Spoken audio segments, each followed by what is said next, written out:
best describe what HSM is, I think it's important to describe our overall strategic vision with our companies. The parent company is the GHT Companies. We have 5 active divisions underneath that company, of which HSM is one of them. It is actually the pulse of our overall business infrastructure and the pulse of our strategic vision. 4 of those companies are branded product line companies, and we have global distribution channels for 3 of them. 1 of them is predominantly the US. Those branded product line companies only present, promote, and sell products that our science team from HSM has formulated and produced.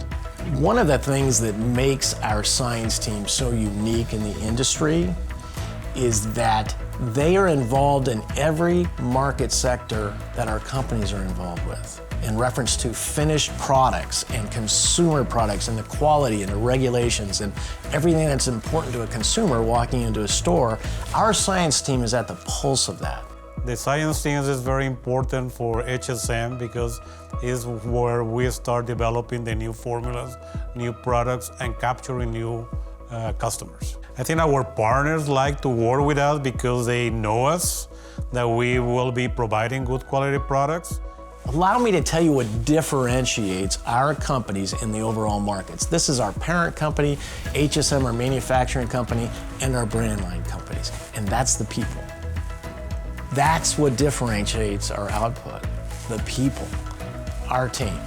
How our culture is developed and what we do within our companies absolutely permeates our interactions with the markets. We treat each other with respect. Everybody under this roof understands that the people are first here, not business.